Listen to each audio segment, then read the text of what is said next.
Good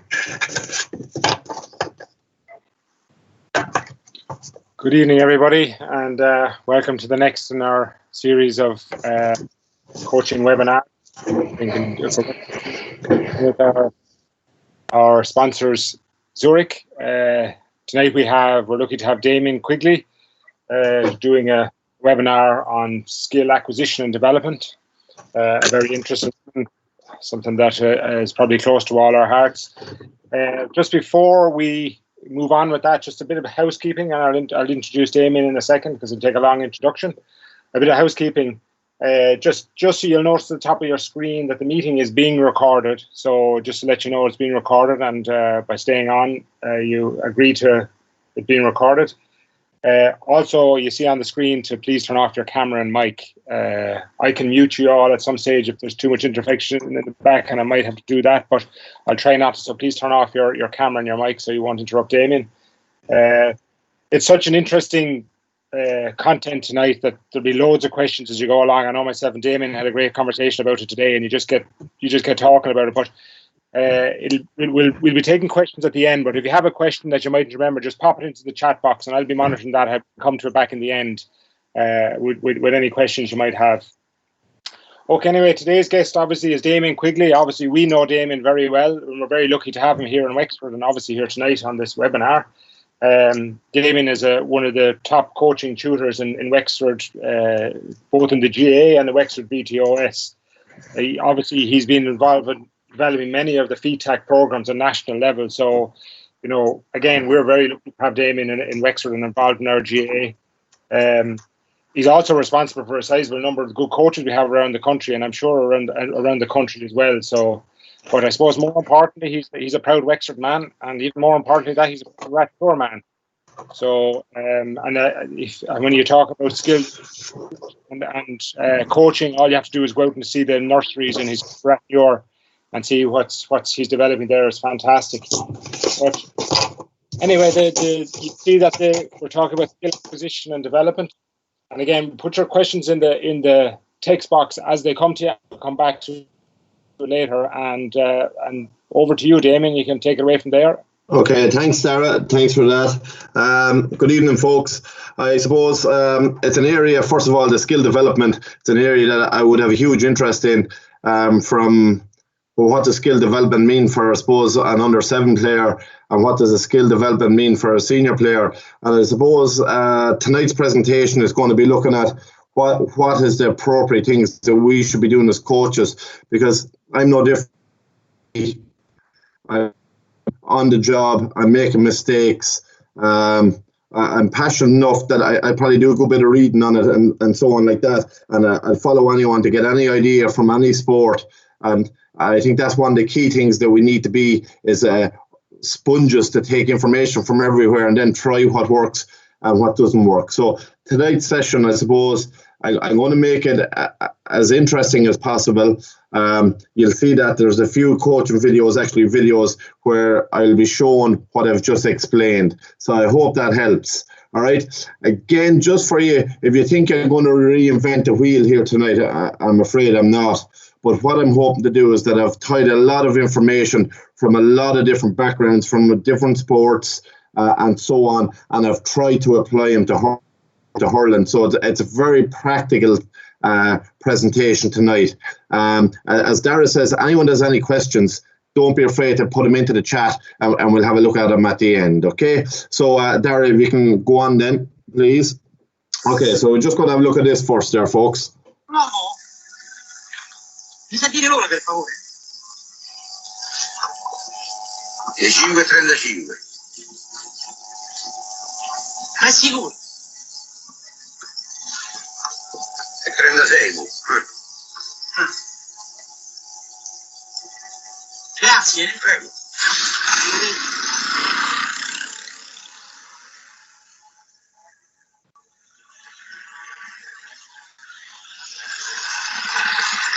Ha mangiato il ciuchino, No. Senta, mi sa dire che ore sono adesso? Ancora. 7:15. Oh, sono le 7:15 spacchiate. Incredibile. A lei come fa a leggere l'una nelle palle del ciuchino, scusa? No, io mi alzo, sempre c'è il cameriere, vedi? Ya vedi, guarda. Okay, folks, just I suppose the idea of that one is it's not always the obvious, okay, when we're coaching, especially with skill acquisition. What you see, it's not just the outcome that we're looking at, it's the process that we should be very interested in. And I think we're going to sort of look at the difference in the roles of parents versus coaches. And you have a parent on the line, if the ball hits the back of the net, they're jumping up and down, they're delighted. From a coaching point of view, maybe the technique wasn't right and so on like that. And that's what we have to be looking at. We have to look more than just what the obvious thing is, okay? So if you roll on there, Dara, please. Okay, so parents outcome focus hugely. Okay, end result is everything. Did you win? Did you lose? How many times did you go home in the evening as a young lad when you were hurling yourself and the first thing you were asked, did you win? Next thing was, did you score? Okay, and those are, so you could be after winning, but you mightn't have scored, but you might have felt you had a good game. Well, it didn't matter when you went in. And it wasn't out of any badness. It was just out of, that's what happened. And I think the idea now we're trying to get around to the thing is, well, had you fun? How did you get on? Did you enjoy it? Did you play your hardest? And they'd be the kind of questions that I would have trained myself to ask my own son, okay? With parents as well, one child matters. And that's very different from us as coaches. With us as coaches, we're very much focused on the process. Well, what was the technique like? Granted, they got a goal, but what was the technique right? Maybe you've done everything right and the ball just tailed off wide in the end. Well, then you don't nail that. The technique could have been good, and that's hugely important. And that gives a player confidence to go make mistakes because you're looking at the bigger picture. You're not looking just at the outcome the whole time. You don't have, I suppose, the luxury of focusing on one individual as a coach. And we'll be talking about that as we go on in the presentation. So I just want you to keep that in mind, whether you're a parent or a coach. There's probably two different perspectives. And the idea is, I suppose, to get more of our parents, especially of underage kids, all the way up along, to be thinking of the team and not just be thinking of their own, okay? And that can be harder at times because sometimes that message or that mindset that those parents have can be transmitted to their own son, their own daughter when playing the sport, and that can make life that little bit more difficult for the coach. Okay, the coach is looking. I know with us in Rathnure, we're looking at say with our under sevens, we're looking at what will they be like at under 17. If we don't win a match up till that, of course we're going to try, but we're going to look to have a full skill set when they get to 17 and be competitive at minor premier. That's our aim. That's our aim. It's a 10-year aim. It's not to go down to a blitz at the weekend, where a lot of the parents are, we go and play a local team, they want to beat them. All right. So it's just to keep that in mind. And if you communicate that early and often with your coach, with your parents as the coach, if you communicate that, it sort of takes pressure off me as a coach that I don't have to be worrying about winning every blitz, every game I play. I just have to be worrying about, are the kids having fun? Are they developing? Are they doing the thing right? Okay. All right. Moving on then, Dara. Okay, so just for this one, lads, there was like up on the front of it there and asked you to get 2 tennis balls or 2 slitters. It doesn't really matter. Even if you have 2 pairs of socks rolled up, it doesn't matter. What we're looking at tonight, we're looking at learning skills. So just to get a little bit of a mindset of us learning a new skill, we're going to teach you something new, okay? So all I want you to do is stand away from a wall, fire the ball against the wall and catch them when they come back. So everybody up and do that, please. I'll give it a few seconds to move on, okay? So you're just throwing the ball against the wall and you're catching them as they come back. 2 balls at the one time, all right? Now, if you have mastered that, I want you to rotate. So when you're catching in alternate hands. So you're throwing the ball, you throw with your left hand, you're catching in the right and vice versa, okay?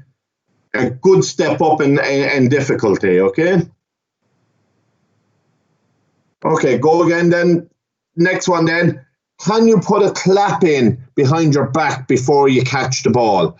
So when you throw, catching alternately and clapping. Right, the key thing here, the great thing here is I don't get to see you making a bags of it, okay? I'm sure some of us are. and it's great. Why? Because it doesn't matter. Well, that's how our coaching sessions should be. It shouldn't matter when kids are making a mistake. You should have that environment created that mistakes are part of learning. And that's just one little point from this task. Next one then. Finally, throw it up, do a jumping jack, clap your hands at the back and do it. I don't think many will get that. Okay, I don't think many will get that. All right? Just give it a go.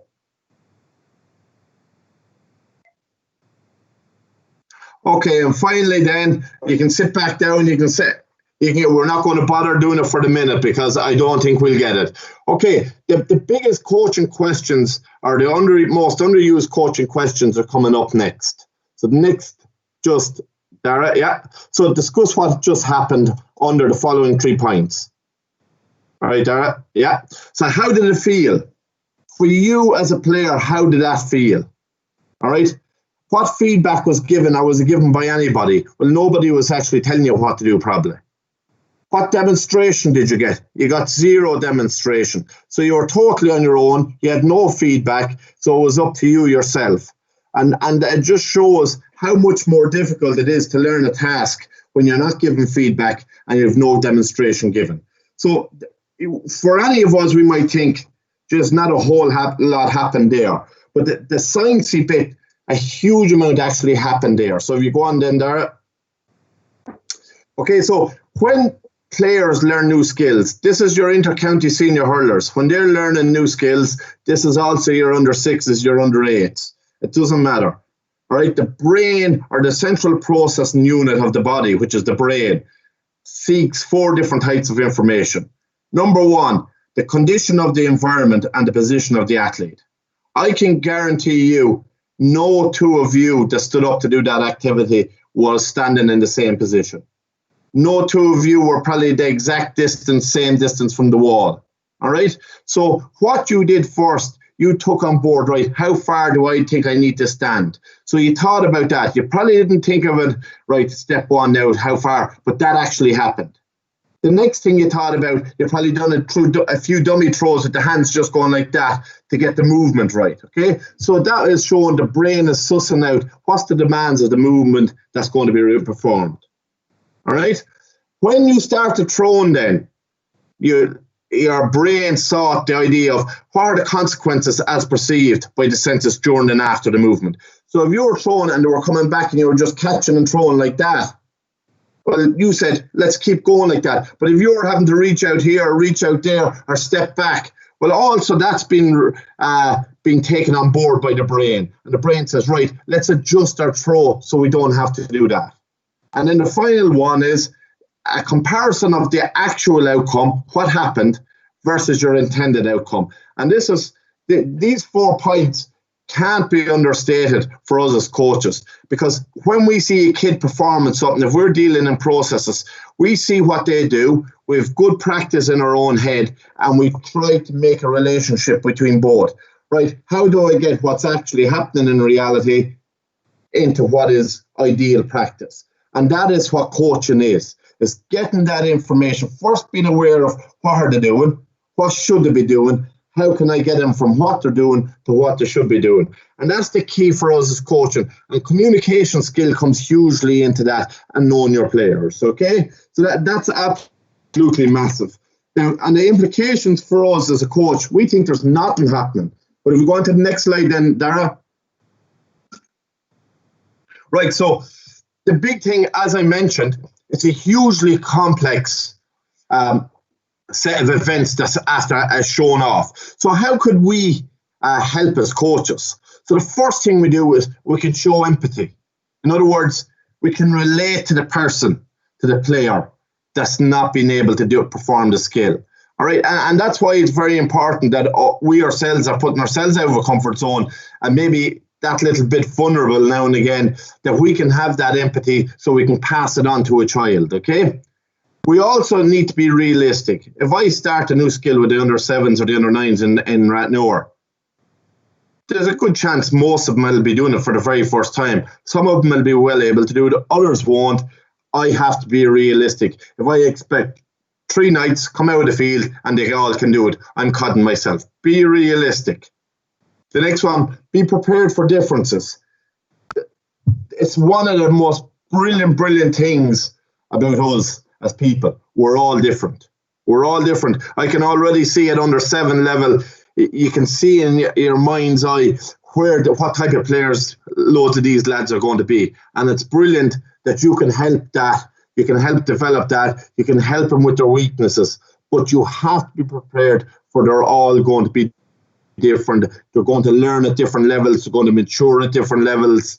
But the great thing about it, as I said earlier, we're doing this as a 10-year project. We're not doing it to win an under 10 game. It's not the interest. It's not our interest at all. It's that can we keep as many of these lads to minor premier as possible? If we can keep our full panel to that, we are a success at the same time that they've learned stuff. Okay? Remember, LTPD, long-term player pass or player development. It's not a quick fix. So it takes the pressure off me of having to get these players, these 7, 8, 9s, 10s, over the line in a few years.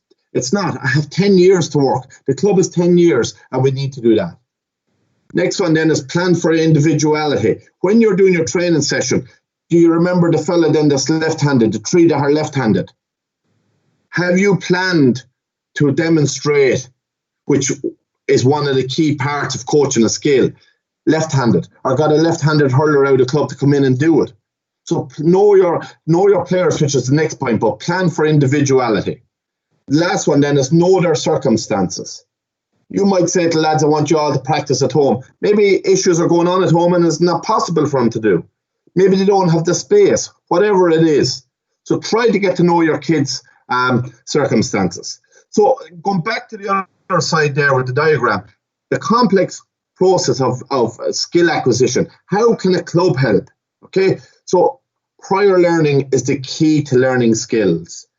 In other words, how does a 15-year-old pick up skills maybe quicker than another 15-year-old? Well, it can have a lot to do with what they've done as children. They're outside the whole time. They're hurling, they're footballing, they're soccer, they're basketball, and they're cycling, all these other sports. So they're mixing. They're sampling rather than early specialisation. Another area that helps is the nurseries that we have in the clubs at the moment. Rathnor have an active start club, so from 2 to about 6 to come to that. After that, it's under 7 hurling and under 7 camogie or under 6 camogie, okay? So good coaching from us. A lot of times you hear, ask someone, what team are you involved in? I'm only with the under 6s. You're not only with, you're at the foundation level of the club and you probably have the greatest role to play in that club, okay? So it's hugely important that we're aware of that. Okay, moving on then, Dara. Okay, so just what we did there with the ball against the wall, the 3 stages of learning. When you're learning an activity or a skill or whatever it is, you go through 3 distinct stages. The first stage is known as the mental stage. The characteristics of a mental stage, of somebody performing a skill in a mental stage, is huge amount of errors. So if you're expecting players to start a new activity, let it be seniors, doesn't matter, a new activity or a new skill, and there's loads of errors, and you're saying, next one that drops a ball, we're down for 10. Well, you're stopping them from learning. So the key thing is that you allow the errors, be aware of it. You have to have those errors in the mental stage, because what's happening is a motor program is being learned by the players. In other words, they're learning how to actually perform the skill, the actual mechanics of performing the skill. Those mechanics haven't been developed yet. If they don't go in the mental stage and make those mistakes, they'll never get them. Okay? Your job as a coach in that stage is a huge amount of feedback. You have the highest level of feedback there to help them, because they have not done this before, so they don't know how to self-correct. Moving on to the practice stage, it's the second stage, and players begin to get a bit more of an idea of what's happening here. They're able to spot and fix themselves a little bit more, and what's happening is you withdraw your feedback and you hand the ownership over to the player. Okay, there's less errors in this stage, but still it's taken a huge amount of focus, or the brain has been overloaded still to a great deal in the practice stage. Okay, the Third stage then is the automatic stage. And when we're dealing about the automatic stage, this is when something happens and the player doesn't have to think about it. You look at any of your senior club players and someone just hits a ball at him. They'll either put down the hurler, the hand will go out and it'll just go into the hand. They didn't actually have to say, right, get my stance right, get my body position right, get my hand right. Because it's automatic, it just happens. All right? And that's hugely important. Okay? And that's where we want to get our players to, is the automatic stage. If we can get our players to the automatic stage, it means that we have a lot more time to do other things, which we'll speak about later in the, and that's really looking at, say, higher end, again, your 13s, 15s, 17s seniors, okay? So, all right, moving on again then. Okay, two very important definitions here, lads, and it's key for what we're doing, is that in the motor learning is the acquisition of a new behaviour through skill practice, resulting in a relatively permanent change in the ability of an individual to perform a movement. In other words, the key things here are the ability to perform a movement. All right? So you have the capacity, or the player has the capacity to move in a certain way, whether that be for a high catch, he's able to run, jump, lead with one knee, hand up in the air, hurl up to protect, all that happening in one go. So that's motor learning. Okay? That is very distinct from the next definition, which is skill acquisition. Skill acquisition is the process of skill. The process of skill acquisition is distinct from the execution of the skill, motor control, in that learning is a gradual process that occurs over many performance attempts, resulting in a behaviour that is less vulnerable to transitory factors such as fatigue, pressure, intensity, and anxiety. Now, this is where we really come into play. Our motor learning, the previous one, is where we're teaching our kids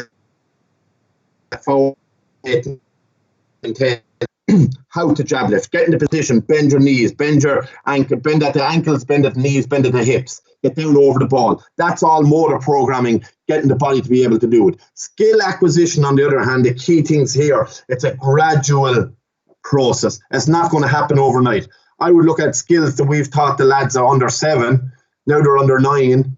They won't have them up to the mastery stage or the probably for 10 years. Okay, and that's important that we're not expecting too much out of them. What do we do as they get better? Now most of them can run and jab lift the ball, but can they do it with fatigue, pressure, intensity, anxiety? We're not going to bring that into number under 7 and under 9 really, bar at their level. But when we're working with senior teams, how often do we get the players to perform these skills under fatigue, under pressure, under intensity? All right, anxiety, in other words, 2 lads marking or whatever it is, okay? That's what we need to do, because that's replicating the game-like situations, and that's key to us as learning. If we don't do it in our training sessions, it's not going to happen when we go into a match day. So that's hugely, hugely important, okay? So just keep those in mind. Motor programming and skill acquisition are 2 very different things. Motor programming comes first. When you have the program, now we see, can we get them up to the level of performing these skills in a game scenario? Okay, and we go again then, Dara. Okay, so what's our role as coaches? I start with the first one, creating a learning environment. This is key, this is fundamental. And when I say learning environment, I mean everything you do, even before you get to the field. Have you planned your session? When you go in there, your first interaction with your players, have you your field set up, and as they're coming in, you're meeting them? All right? Hugely important. Can you talk to your players about things that's happening in their life? How did your college exams go? How is school going if we're talking with the under 7s? Were you at soccer training last night? It doesn't matter. Create that environment that we want you, we are interested in you, we want to know all about you, right? And that's key. I put in their learning environment as opposed to building rapport, because creating the learning environment means they're there learning. They're not just there to have fun. Fun is hugely important, but they have to be learning something as well.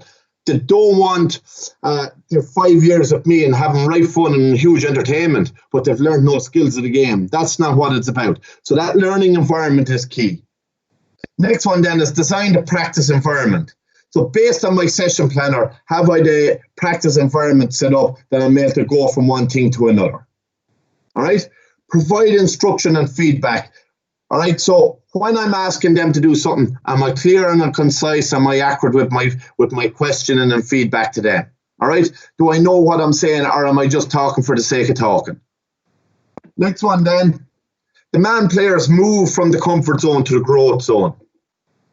If we have players in a comfort zone that might never be dropping the ball and it all looks well to the uncoached eye, all right? But for coaches, we need to demand that the players are making mistakes. We need to see, especially as we get older again, lads, we're going up into teenage years. When we see them doing X, Y, and Z, they need to be out of into a certain miscomfort. You have to take them out of that comfort zone. If you don't, they'll only remain at the level they're at. So mistakes are key in sessions. All right, the next one then, design sessions to maximize transfer. So in other words, how you set up your practice.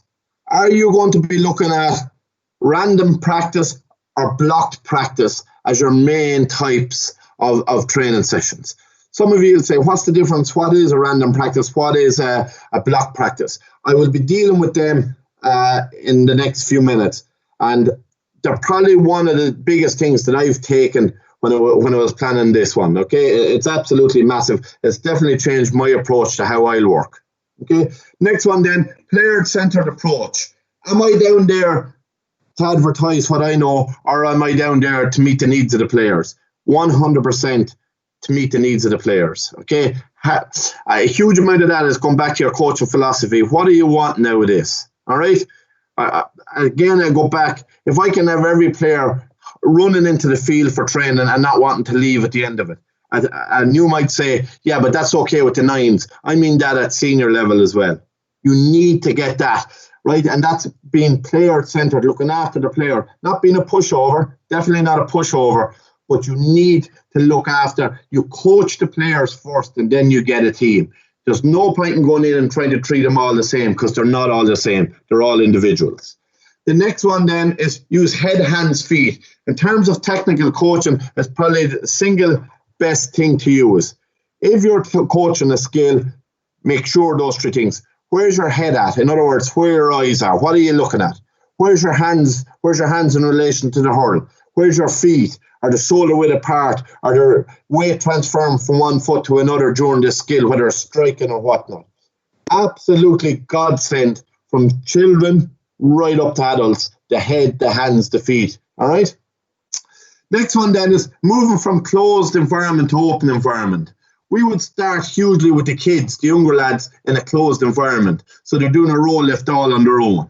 Okay, nobody's near them. That's a closed environment because nothing changes really. So the row lift again, now do it again, now do it again. If I tried to do that row lift with my seniors, the seniors would be gone a mile. All right? They need an open environment where you have to deal with maybe pressure from 3 other lads and you performing the row lift. So that's what I mean by that. Moving from an environment where there's no one interfering with what you're doing into an environment where it's really more like match day. Okay? Plan for match day skills, not just the technique. And what I mean by that, a technique is your ability to perform the motor program, where the skills is your ability to perform skills on match day. Right, so it's even like the thing you see a player or a coach saying, Janie, they didn't catch a single high ball today, and I wouldn't mind we practiced it for 10 minutes the last day. That's not going to develop. You're talking again long-term things, long-term development of skills. They might practice catching high ball, one on either side of the field. Great, that's the motor programming. But does that replicate the match situation? And most of the time it doesn't. So that's something that we have to be aware as coaches, that we're making sure that even when they're doing drills, the drills are performed at an intensity that replicate the match. Or I would even say I would try to perform the drills at an intensity higher than the match. Okay? And that's what we're trying to do. Okay, go again, Dara. Okay, so practice makes perfect, okay? Ericsson had this idea of 10,000 hours of deliberate practice to become skill mastery. Now, you're talking about world-class mastery in that. So that puts back to us, takes a lot of pressure off me if I'm dealing with a group of 7-year-olds. If he's saying it's going to take 10,000 hours of deliberate practice. So what I'm saying is, my time is valuable here. to go down there to the hurling field in the evening. I want to make sure that when I am going down, I'm maximising the return of my time. So why go down and do the same thing that was done for me 30 years ago, if there is a better way of doing it? All right, and that's for a second, not for a second belittling what happened. We had brilliant coaches when we were growing up along, and hugely looking. And the kids there at the moment, every team is really well catered for. So without a shadow of a doubt, that's not what I'm saying. But I'm saying if there is a better way of doing certain aspects of it, maybe it's a win-win for everybody. So we'll just go through and have a look at them. All right. All right, Dara. Okay, variation is the key to learning, okay? Again, go back to the thing of when you were hurling yourself and you drove into the field and you saw the cones on the ground and you knew exactly what was coming for the next hour and a half. Enough to switch the brain off. You start maybe with 5-6 laps or something like that, and the brain switches off and you're talking about what happened at the weekend and so on like that. There's no bite, no cut or whatever. All right, that kind of idea has to go. So what we're looking at is how do we bring variety in it, or what role does variety actually play in it? And that's what we're going to look at. Okay, Dara? Okay, so practice variability. What is it? First of all, I must say that the first point there, it's not the repetition of a hurling strike that generates the learning. It has a role in developing the motor learning, but not the skill or the skill acquisition, okay? It's forcing players to adapt his or her technique to meet the different requirements or constraints placed by the coach. In other words, run to the ball, first touch, no ball in the hand, ball goes back. That's a constraint. So if we talk about constraints, it's when you put in, all right, 2 seconds with the ball in the hand, you must give it on. That's another constraint. So what we have to do is we have to put different constraints in at different times to keep the players thinking. If we do not have players thinking, we're not learning. They're just in the comfort zone that we talked about previously, and we want to get them out of that. Okay? Third point there, variety will lead to a greater skill transfer and retention. And I'll show you a few studies on that later, okay? Where variety is the key for the learning. It's not the repetition. It's the variety is what leads to transfer. When I'm talking about transfer, I mean, if we're doing an activity down the field, will this transfer to the match they're going to play in 2 weeks' time? That's what I mean by transfer. What I mean by retention is, will they actually remember the skill that they went to do? Will they remember the teaching points? Okay, and that's what we're looking at. So variety is the key to do that. So mental effort is increased, so we're more tuned in as players. You see players tuned in and having to concentrate because they don't know what's happening next. There's huge variety in that. Okay, if they're tuned in like that, that's when they're learning. Okay, that's when they're learning. All right, Dara. Okay, so I just want to I want to show you this in action of the power of the mind, okay? So what I want you all to do is just open up your chat at the side of the computer, okay? So just open up your chat at the side of the computer. And what I'm going to do is I'm going to give every one of you a maths problem to do, okay? A sum to do. What I want you to do is just write the answer in as quick as you can, okay? As quick as you can get that answer in, I want you to do that, okay? So the first question there, Dara, 37 plus 68. Write the answer in as quick as you can. Cheers, Fergus is good there. Yeah, well done. And anyone coming now is just copying the others anyhow. So look at, well done lads, well done. That's very good, very good. Okay, right, we all had to think about that. There was a bit of thinking in that. There was a huge amount of thinking in that to get, all right? The next question now I want you to answer, all right? I'm going to give you 4 in a row now. Go, 37 plus 69. Go again, Dara. 37 plus 70, 37 plus 71, 37 plus 72. Okay. From our end here, the answers have rolled in. And there's very little difference in the questions. All right? There's very little difference. Well done, lads, in the questions. But the one you had to work for was the top one. 37 plus 68. You had to think about it. The 37 plus 69 plus 70 plus 71 plus 72, all you did was just added 1 each time. All right? You had already done the mental functioning or the central processing to think of how to do this. All right. Likewise, if we've players just standing pucking, 1 on 21, 1 on the end line, just pucking nice and dandy, the first 3 or 4 pucks to get the range, to get their eye in, and then they think they're flying it. And yeah, my eye is in now, and that's it, and it takes a few seconds to get your eye in. That's not the case. That's what I thought was the case up to very lately. What is actually happening is, because I'm doing the same thing over and over again, I don't have to think about it. I just keep recalling the last thing I do and replicate that. I might fine tune it. I might do something slightly different. Okay? Like that sum, all you done was jump back on the previous questions. So what if we had 3 people moving around the field at different angles, running here, running there, and when you get the ball, you have to give it to the third fella, but you don't know where he's going to be. You don't know the distance you have to strike there. You don't know what direction you're going to strike, left or right. It's all happening as you're running. Okay?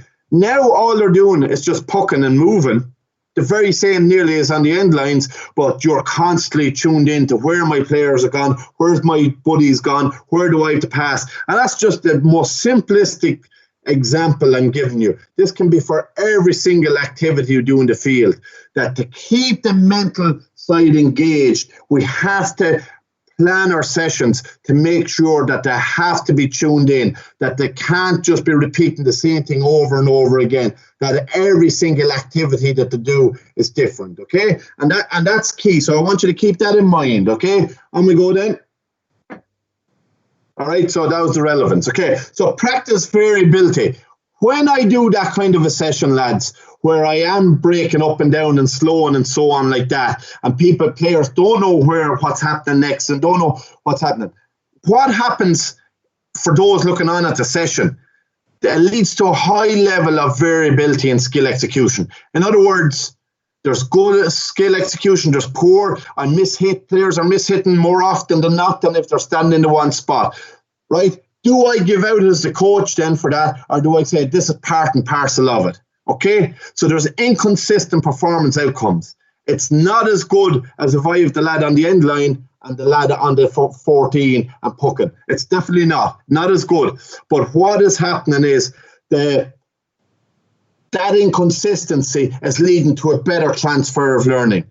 You are actually reaching better retention and better learning outcomes by doing that, as opposed to just sitting back and letting players never make a mistake. So you need to, I suppose, all your sessions, once they have the motor programming, is push it into variability that they have to, and that relies a huge amount on me as the coach. I don't just get to do a drill that I could do for any skill. I have to be constantly thinking, how am I going to change that?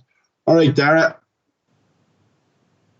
Okay, the next point that I'm putting in on top of the variability is we talk about we have to challenge our players based on what level they're at. And I've always been looking for something, and James Flynn sent it on to me. It's a 15% failure rate is the optimal challenge point for skill acquisition. Okay, in other words, what is he on about now? What I'm on about is if you've players taking 20 shots from different positions, different left, right, running forwards, running backwards, striking left, striking off the hurl, they should be experiencing failure around 3 out of 20. If you go much below that 3, 5 is okay. If you go much below that 3 out of 20, players are going to find it too hard and lose motivation. If you make it too easy, they just go through the motion. In other words, bring it back to block practice where they don't have to think. So making sure that you have a session where your players, by and large, are making mistakes is important. But keep your failure rate around 15%, okay? And that's a study that was done in college in America, okay? So it's key to 15% failure rate. And that's why I'd always say the 3 out of 20 is what you're looking at, okay? All right, moving on then. Okay, so what is block practice? Block practice involves practicing one skill continuously in isolation for a set of attempts. Okay, the jab lift on its own, just a picture there. That is practiced in every field in Ireland without fail. Okay, you might say, but are you asking me to move away from that? I'm not. That is good for learning the technique of the jab lift on its own. That's what it's for. but that's your motor learning. The block practice is your motor learning, where the random practice is your skill acquisition. So random practice involves alternating between 2 or more skills at each attempt, e.g. jab, lift, solo, strike, all practiced together in a variety. You're not doing the same jab, solo, strike, one after the other. They're all changing. You're constantly changing the length, the height, and so on. Whatever variability or constraint you put in as the coach. That is where we learn match games in random practice. Excuse me. Okay, Dara. Right, just on this, lads, just before Dara plays this video, this is my young lad at home, and it's brilliant to see. Brilliant. I probably use him as a lab rat in ways, but he loves his hurling. He loves being out. I'd never ask him to pick up a hurl and go hurl with me. Never would. It's always the other way around. But what I want you to say about these videos, there were no edits and there were no takes. So you'll see warts and all here, and that's hugely important for you, the learner, to see that these are as they happened, okay? What I'm trying to show you here is block practice in isolation. So an activity that's been happening where the kid is, in this stage, he's 7 years of age, he's doing the jab lift in this video. What I want you to look at in this, for you to coach, and put on your coaching cap for this, technique. What was his technique like? And do you think he got 30 seconds? What was he concerned about? Was it about the number of reps he do in the 30 seconds, or making sure he got good technique? That's one question. And the other question I'm going to ask you before we watch it is, how close to the reality of the game is what he's just done? Okay? Play it then. Or Dara, come on.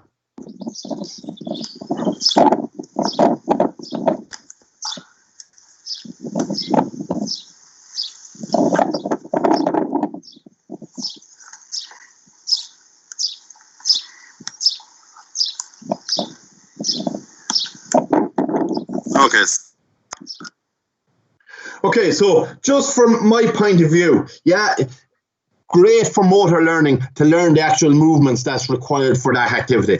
There's no problem with that. I have zero issue with that. We're doing that with our 7s and our 9s. We're doing that, but we're aware that it's only meeting the current need to get them to be able to do that, physically have the wherewithal to do that. It's not replicating match day scenario. That is not replicating match scenario. So if I go away from my under 7 session and then complain about it next time they're out playing, or under 9 session, they're next playing, that one of them jab lift the ball right, and I wouldn't mind where I spend 3 weeks ahead. That does not teach them to jab lift the ball in a game scenario. That does not. And that's huge that I'm aware of that as a coach, and that we're making you aware of that as a coach, because that will teach them the movement, but not the skill acquisition. And we've talked about the difference between that. All right. So some aspects are good. He wasn't concerned about his technique there. He was concerned about jabbing the ball and into the hand the number of times in 30 seconds. So sometimes we all do it. I do it. It has its place, but what it is, make sure you're aware of its limits as well, okay? And that's the point that I want you to take from that. Okay, go on again, Dara. Okay, the next one then, lads, is what we're looking at, and the next one is block practice and game-based. So this is the very same thing. We're teaching them the same skill over and over again. But what we've done now, we've progressed to a game scenario to make it more like what he might be doing in a game. Still, we're concerned with him learning the motor program, not skill acquisition, the motor program, okay? We're still looking at that. So if you play it there, Dara. All right, Danny, for this activity, okay, just wait here. What you have to do is jab lift the sliders, okay? We're working jab lift still. But then you must put it in your hand, run the 4 steps, no solo. Run the 4 steps and leave it at the far orange, or then run back, jab lift, and at the near orange, okay? So what are we looking at? The important things, hands on the hurl, all right? Where do you bend? What do you bend? No, knees and hips. Okay, good man. All right. Where's your eyes? All right. And when you're jab lifting, your foot is alongside. Okay, good man. So you're running that pace at it. Okay. So hold on there, and I'll move up so you just get a better view for the coaches. Okay, away you go, Danny.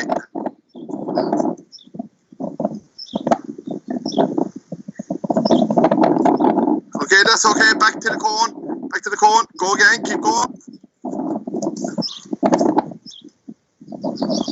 Alright, hold it there, Danny. Okay, Danny, this time I want you to hurl down a little bit earlier when you're doing it. Okay? I'll just show you what I mean, okay?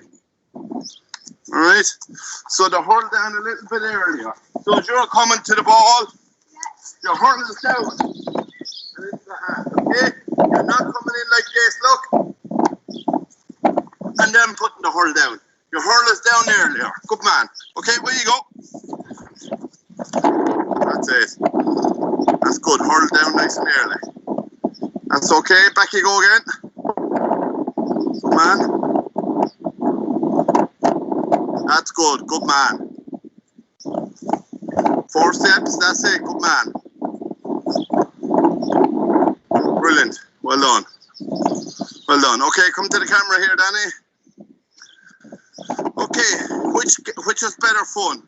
That one or standing in the one position where you're jab lifting? Why?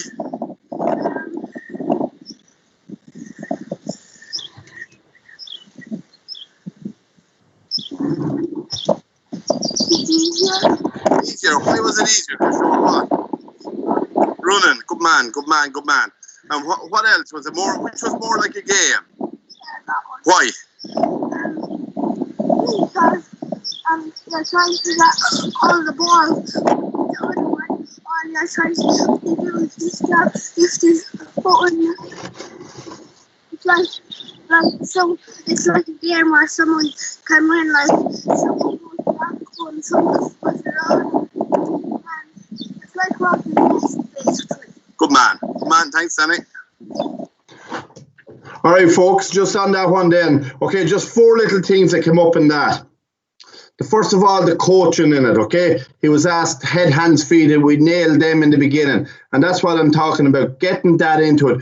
Any activity I get my young lads doing, well, that's the key to it, is head, hands, feet, that you're constantly replicated on that. Okay, spotting and fixing about his hurl down early, as opposed to just putting it down last second, which breaks his stride and he'd probably have to stop. Okay? Then the other one, a major thing that we need to be doing with our players is questioning.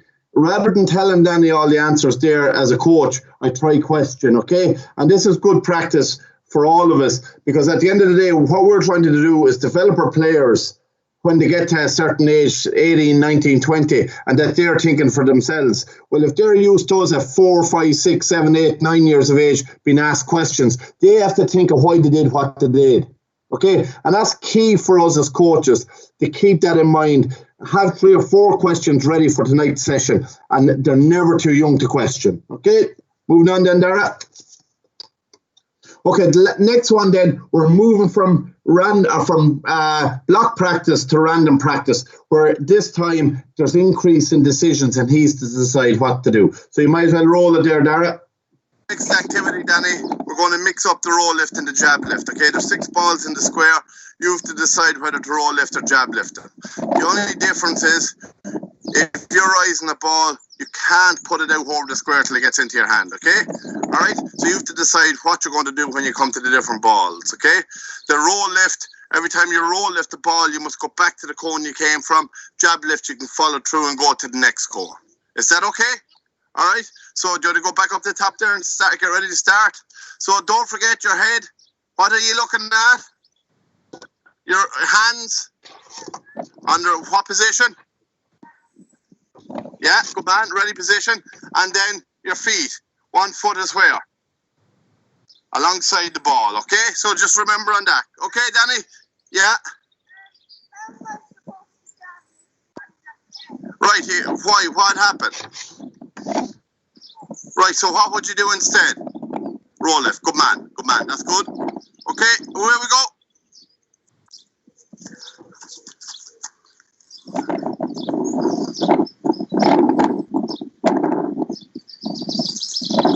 That's good.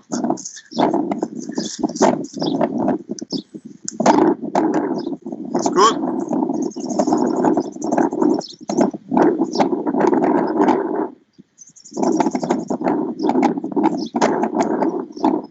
okay. That's nothing wrong with that, good man.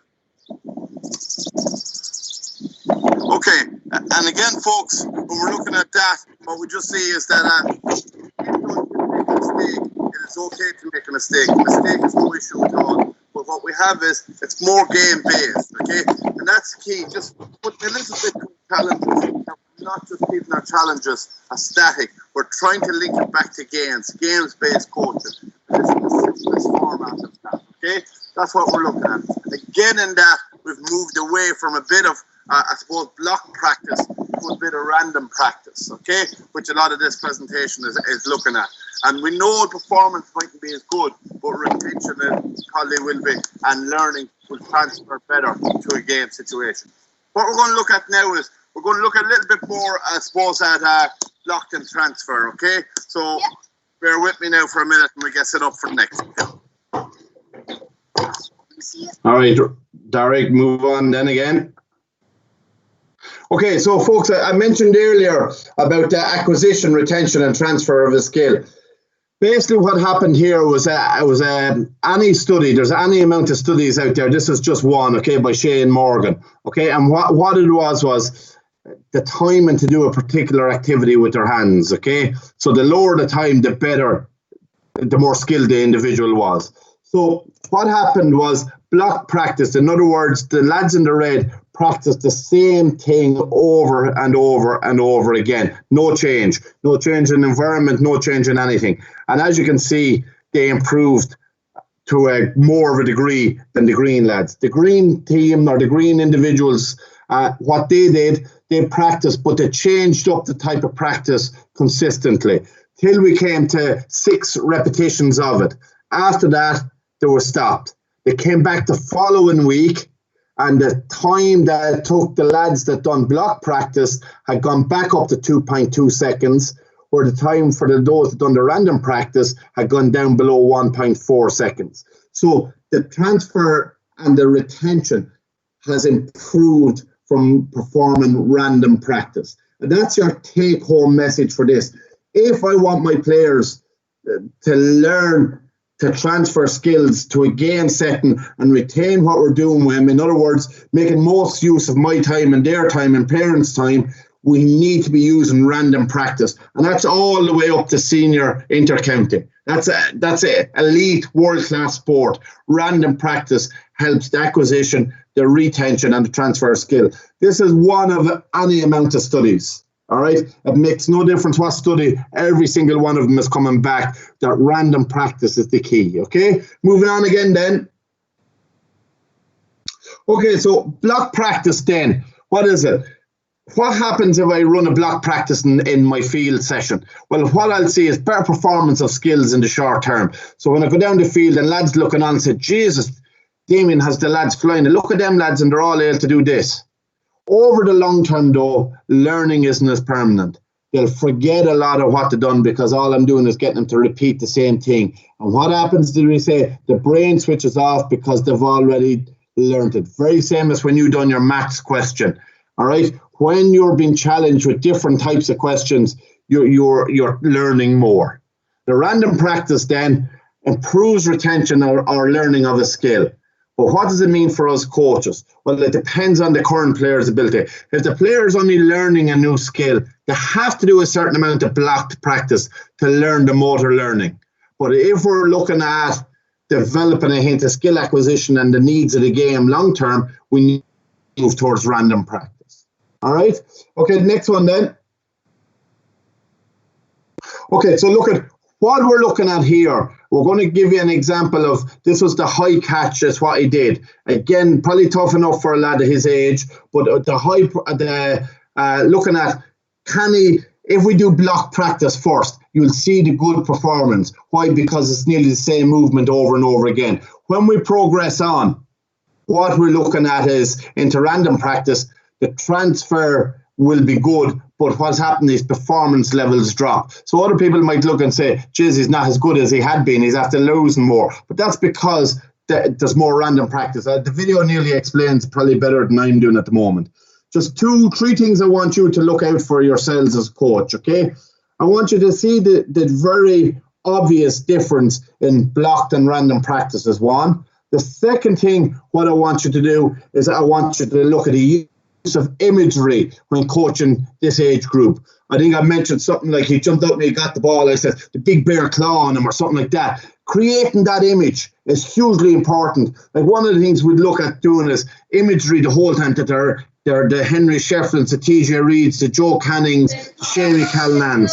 That's what we're looking at doing on a regular basis, okay? That imagery is hugely important, okay? The next one then is questioning to make thinking players. So we'll roll it down, we'll have a quick look at it, okay? All right, Dara?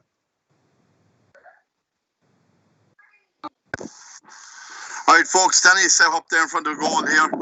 What we're looking at is, we're looking a bit on, block practice for that age, repeating the activity over and over again, developing the motor coordination. But once that's developed, we'll try to progress it on a bit. What we're going to look at is it's a challenging enough one that probably not enough coaching is actually put into it. So what we're going to do is, I'm just going to gently tap a high ball and Danny's going to catch it, okay? Or going to attempt to catch it. Again, when we're looking at, where's your eyes, Danny? On the ball, okay? How do your hands go up, Danny? Yeah, good man. So hands up. So your hurl goes from the ready position in the front, up over your head, and then a gap between your hand and a hurl. Okay? So he's only definitely in the mental stage of learning this, mental to practice stage of learning this skill. He's only added maybe the last 4 or 5 weeks of really, as opposed to just fun games, throwing and catching, which are hugely important. But those fun games have provided the prior learning that has really helped him develop the skill. So he's been at, say, fundamental or nursery, active start club is what we do in the club. He's at that since he was probably a year old, because I was involved with it. So it was easy to bring him down. But we do a lot of throwing and catching, and how much has benefited him in catching the high ball, okay? So we're just going to put a few up, and they're going to be blocked practice. So don't anyone ever tell you block practice isn't important. It's definitely important at this young age, okay? Where they're developing the motor programming to catch that ball. Okay, Danny, you right? Good man. I'm going to put 4 up here, okay? That was my fault. Good man, good control. Good man. Next one then, Dan. Next one. I have another one here. Ready? Good catch, well done. Big bear claw on you. Good man. Good man. There's last one. Well done, well done. That was a good attempt. Okay, Danny. Okay, it's okay. What happened the first catch one? Hit your palm. What does that tell me? What should have hit? Your fingers, just above your palm, isn't it? All right. Okay. Now, if that really identifies to me that the player is in the practice stage rather than the mental stage of this activity, because a quick question from the coach, and he was able to tell me what happened wrong. So that shows a thinking player, a player that's thinking about his game. And that's hugely important. That's where we need to get our players from. I've often been asked on coaching courses, at what stage do you question players? I question players from nursery, from 4, 5, 6, what age appropriate, okay? And that's important, okay? So we're going to do just 5 more random or block practice and we'll see how we get on, okay? Okay, Danny, you ready? Good. Ready? Good.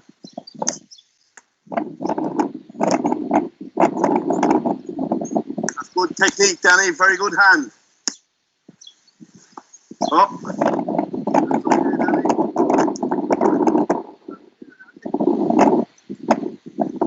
Next again, Danny. Well done, well done, well done. What happened there, Danny? Hit your palm. Okay, very good. So you can see, Danny, there, what he's concerned in is catching the ball and getting 3 out of 5. And he's looking then next time I want to get 4. As a coach, I'm not concerned about that.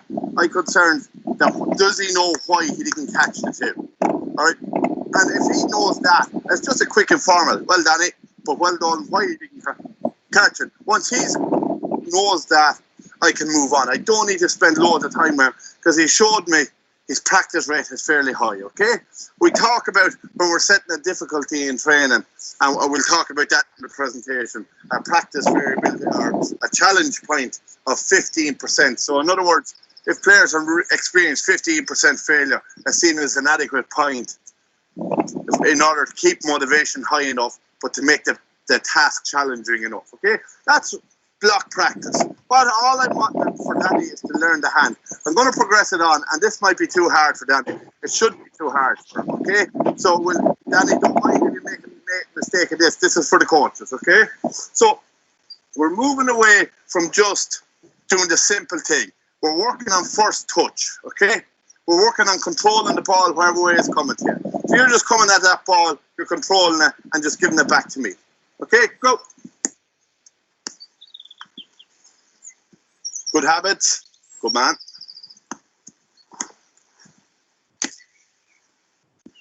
Okay, straight away, do you see what happened as a coach? Okay, I'm just going to block it there, right? What went out the window was the hurl to protect the hand went straight out the window because he's not at the automatic stage of that. So by me varying up the activity that he was asked to do, his technique of the previous skill reduced. When we were allowing him the same ball over and over again as in a blocked format, he was able to catch that ball every single time. Okay? Or he had the right technique to catch it. The minute we went away from him knowing what was coming next, which is practice variability, his technique dropped. So what that tells me as a coach, he's probably not 100% ready, as I thought, for that. And that's important to know, because there's no point in me really upsetting the apple cart with him in terms of, but because he's done well on the high catch the other way, I would bring a bit of this in and we could ask him a few questions. What did you do right? What did you do wrong? Okay, again, question him. Okay, Danny, last one. Whichever way it comes.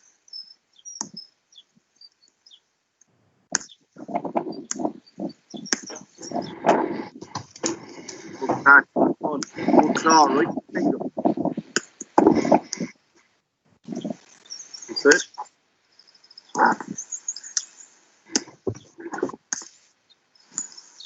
That's it. Okay, again he forgot his hurl because he doesn't know what way the ball is coming. Doesn't know what way the ball is coming. Alright, back again, Danny, I have another one. Alright, what happened? We need to get into when that low ball is coming. Run into it. Good man. Alright, and we just do one more shot. Good man. So he's thinking there last minute to get the hurl up. He led with the hand and then realised he should have had the hurl as well. So good stuff, Danny. Well done. All right, lads. I think the video sort of self-explains it, but I think it was just the way it happened. All right, it wasn't planned that he'd forget the technique or anything like that. But it's the real point that I'm telling you. Once we moved to random practice, the transfer wasn't as good, okay?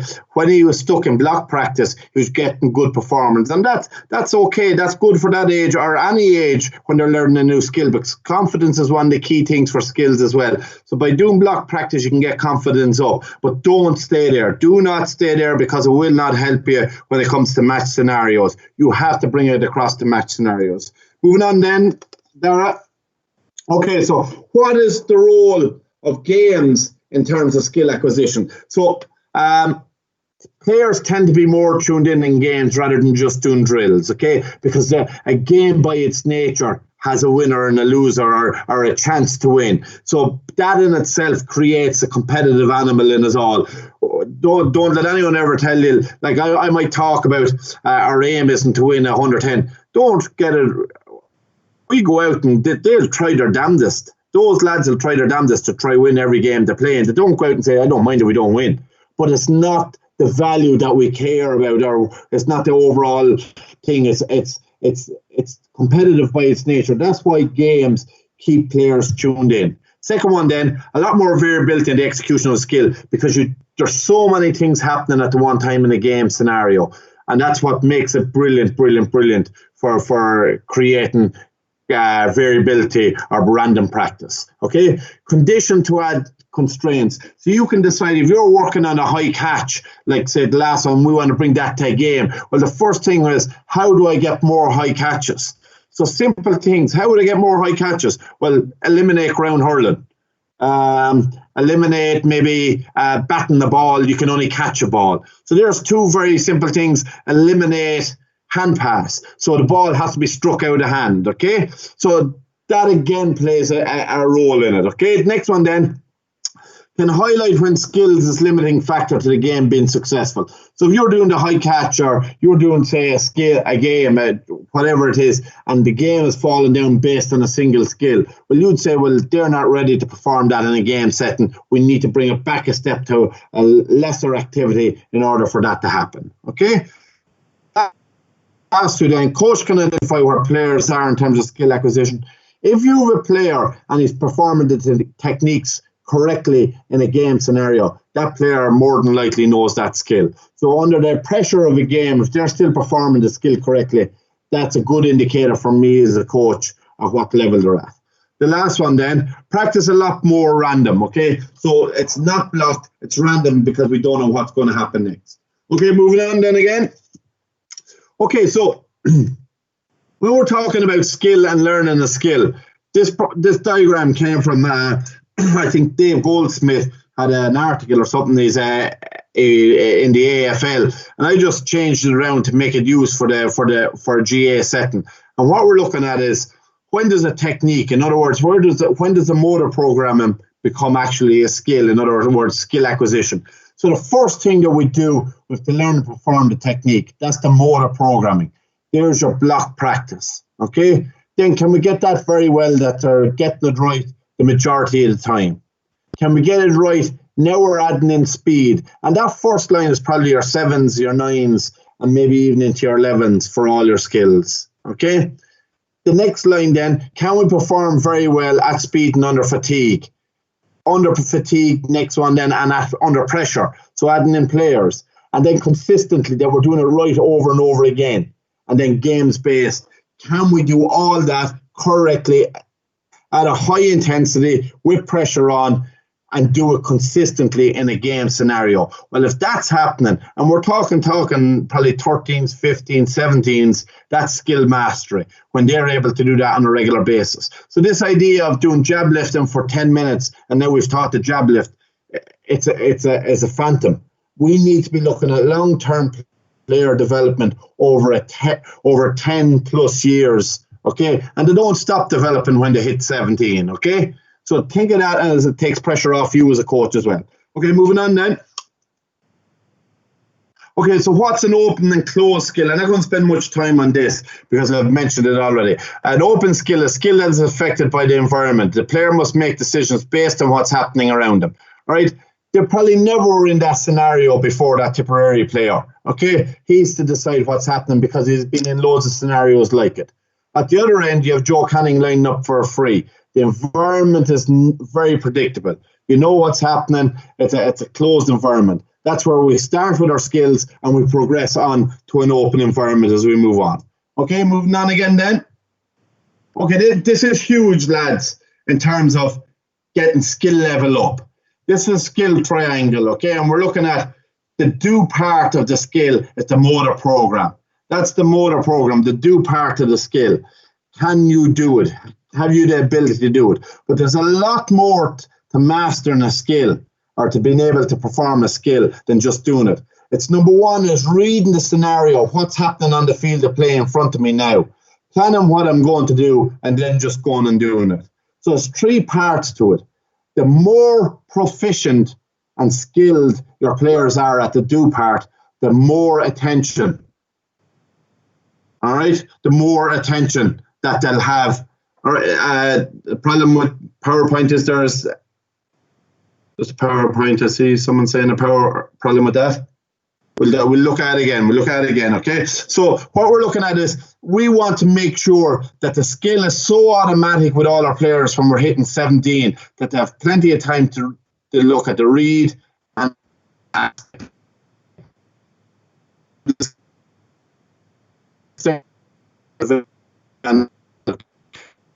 underage, under 7, under 9 to do a jab lift. All their attention is down on that ball coming at him. Every focus, get the ball in their hand, and now all of a sudden they look up. What? I'm reading, I'm planning, and then they decide what they're going to do. You go up to elite level, they're just looking before the ball comes in, last minute, back to the ball, flick to the hand, and they've already decided what they're going to do if the skill level is high enough. And that's what we need to do. We need to start designing, especially with our teenagers and so on, sessions and skill practices that make them read and make them plan. They're not just straight line activities. They have to decide on what's going to happen in real time. And that's where our game base come in again. Okay? All right, so on we go again. Okay, so don't forget to coach. This is the last video, lads. This is the last video that I'm going to put up. I'll just let it's looking at random practice, okay, and it's making decisions. So this is like the coaching triangle for under 7s. So he is the plan, he's the read, he is the plan, and then do the thing. Okay, just in case it's not clear, I had 5 or 6 slitters on the ground. I had 4 cones, each cone a different colour. I held up a cone and it was a certain task, and then he had to go do it. So basically he ran back to that white cone is in front of the goal, out jab lift the ball or roll lift the ball, entirely up to him. And when I held up a cone, just as he was jab lifting, so he had to look up at me then and decide what he was going to do. So the skill that I was teaching was the jab lift. If he's doing that jab lift right while concentrating on next things too, that's a huge progression than just standing and jab lifting. Okay, I'll roll it there then. Sarah. Okay, folks, what we're looking at here is just a little game to work with the triangle from the presentation of the skill triangle, where we have do, where we have plan, and we have read in that order. Okay, we'll really start at the bottom. Read, you plan, and you do. Right, Danny's very young for this kind of an idea. Okay, very young for it. Okay. But you can still introduce the idea that it's not just simple block practice out to the ball rising over the bar, and the player just goes through the motions because they're doing the same thing over and over again. What I'm wanting you to concentrate on as coaches is just look at Danny and the level of concentration that goes into him when he doesn't know what activity is coming next. So we have a blue cone. What does a blue cone mean, Danny? Hand pass to me. White cone. Stick it in the net. I think so, Danny. Red cone, whip on it, an orange cone. Over the bar. That's brilliant, okay? So Danny has to go back to the cone every time and start his run from there. Okay, go, Danny.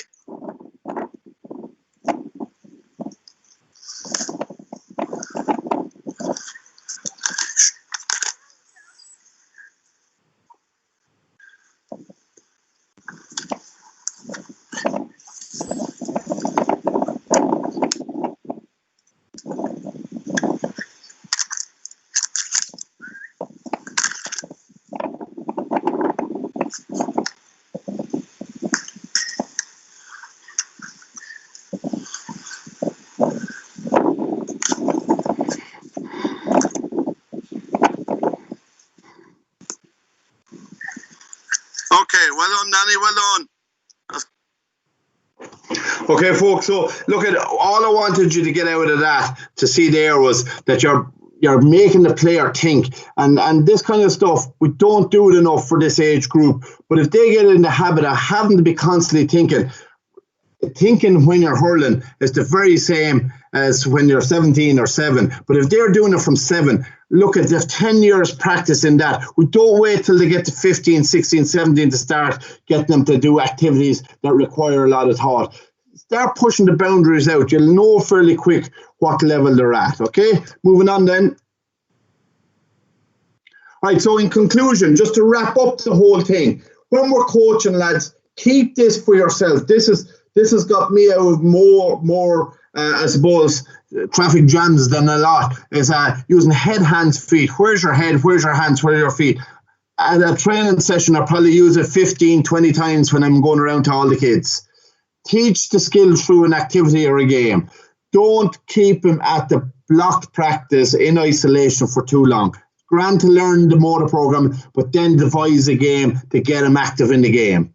Bring the skill from an open or from a closed environment to open. So start increase the variabilities that you're adding in as you go along, okay?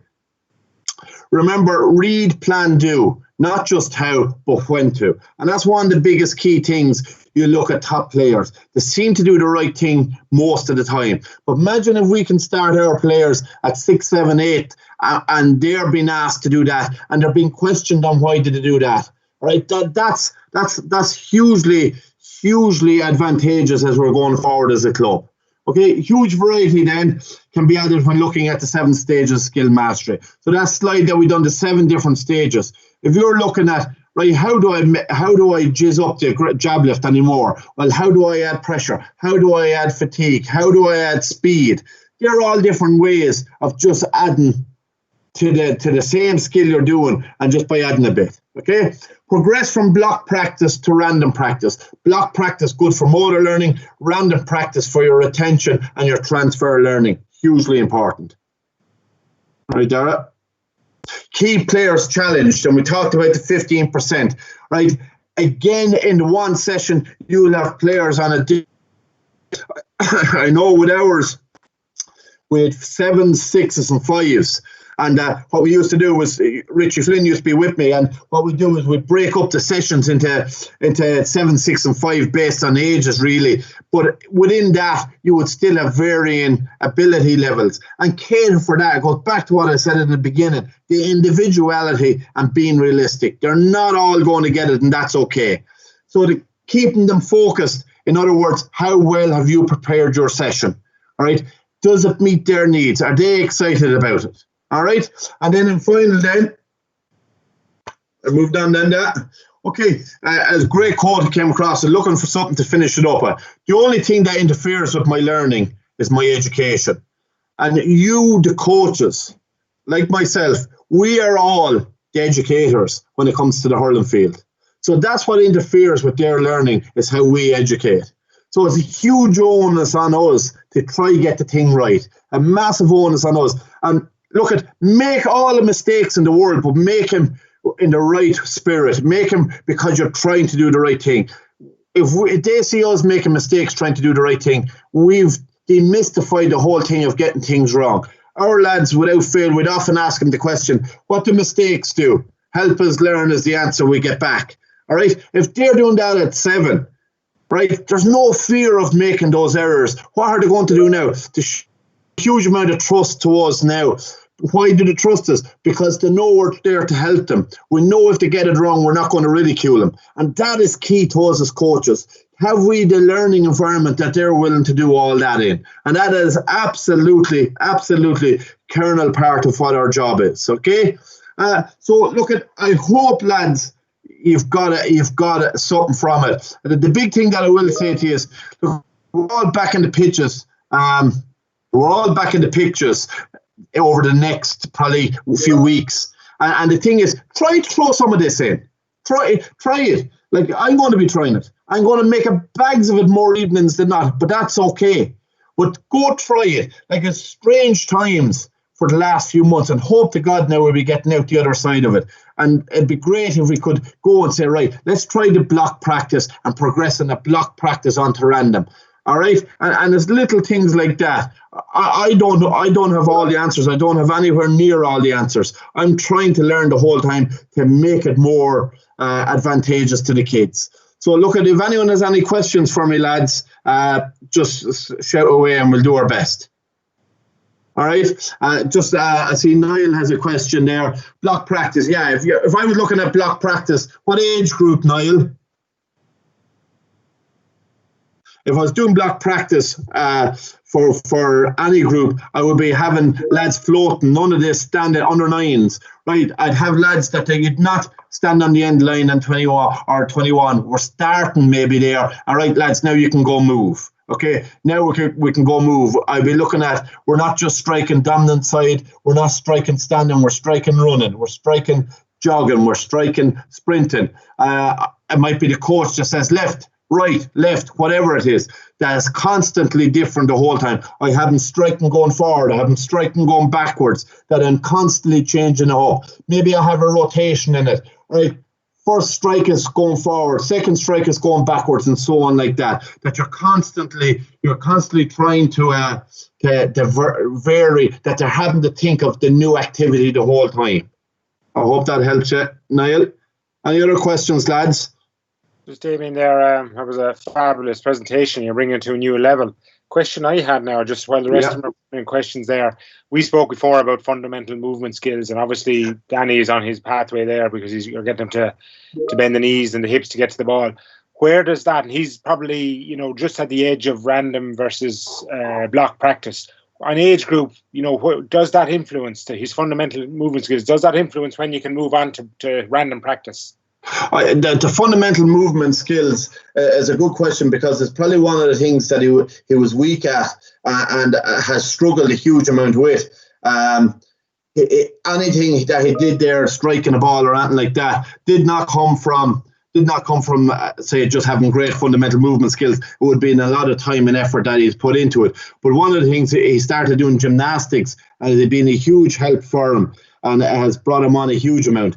In terms of the fundamentals are key, I don't believe in stopping the fundamentals. You're just progressing them, probably you're calling them athletic development as they get older, because the 11s, 13s, they don't want to be doing fundamentals, but I see a part for them the whole way right up to adult senior. The fundamentals never wash over though. Is that what you're asking, Darry? Yeah? And like, I mean, does it, if you say Danny was slightly behind, does that hinder his progression onto the random skill? It does, but then again, it comes back to the individuality, is because it probably looks at the amount of hours he spent at it. For times there, he might go maybe 3-4 weeks and never leave a hurl out of his hand. So he's putting a lot of time into it himself, again, a wall and so on like that. So I think that's a lot of it, as opposed to just the age. It all happens at a different age for different individuals, and that's the thing for us as coaches. We have to be so flexible for that. I know when we might start, say the Wimbledon go on, he'd want to play tennis, or if the Champions League is on or the Premiership is on, and hopefully Liverpool will win the league this year, he's mad into anything to do with soccer when that's going on, and that's okay. And it's something that I would say to all the coaches before lads all leave or whatever is, do not be worried about your kid at 5, 6, 7, 8, 9, 10, 11 wanting to do other sports. Let him at it, because it's a more rounded education. It's called sampling, but it's a more rounded education they're getting in terms of, and they're covering more the fundamental movement skills, because there are different movement patterns that are present in different games, I suppose. So the more they do that, they're actually getting more of the movement patterns there. All right? Right, thanks. Emmeline has a question there. Any ideas for a 7-year-old to change hands? He's our son, and he's hurling with the wrong hand. How are you, Emmeline? I suppose the big thing is how ingrained. You have to look at what you're asking them to happen, or what you're asking him to do now. He's probably at a level now that he's striking the ball better off the wrong side than he is doing it the right way. So you're asking a 7-year-old kid to neglect that. What I would be looking at is, and would have had the issue with Danny, and it's probably the thing that I would say from the very beginning, is that every time he picked up the hurl, that was the first thing that we looked at. It's the hurl going up, and it's the first thing that we do. We're doing it for 3 years down the field, and we still have kids doing it the wrong way. And all we're doing is going around, change hands. And what I would say to you, if you can get them before they hit mastery, because once they hit mastery, it's so much more difficult to get it done, Emily. And what I would say is to you, is that the king, consistency from all coaches. That's what it is. There's no, I don't have a magic wand. There's no one has that. Just trying to explain to him and show him, and it's very hard to explain to a 7-year-old to do something that makes him worse at a skill. But what I would be looking at, and that's the reality of it, because what's in it for me? All right, I see Seamus there talking about the small hurls, the little small ones, or a tennis racket is another one. Again, just to get the hand action on it. All right. Francis, another good one, putting the wristband on, so they have to keep the hurl in that hand. Again, lads, the big thing is consistent. All right. Any other questions, lads? We're getting great feedback, Damien. Now some great, brilliant, Damien. Thanks for all. We got a few questions there. No, as I said, you've brought this onto a new level. And I'm sure people are going away thinking of the next session they're going to be in and how they're going to incorporate what you said is what all these webinars are about. So thanks very much for your contribution. Yeah, no, that's great. Not at all. Listen, again, the key thing is not to be afraid to make the mistake as coaches. Because we're asking our players to do that, we have to be willing to do the same thing ourselves as coaches, not to stay in our comfort zone. If we're looking for them to go to their growth zone, we have to be willing to do the same. All right. Okay, perfect. Thanks, Damien. We'll wrap it up. Lads. Just like to thanks everyone for tuning in tonight. We're getting great reaction there on the text box, but this is one of the last workshops we're doing in June anyway. So this and the June workshops and webinars will be available. The videos will be available at the end of the month. We'll send it on out. But again, thanks, Damien, for your time, and thanks no bother. for tuning in. Good night, all. Thanks. All right. Bye-bye. Perfect.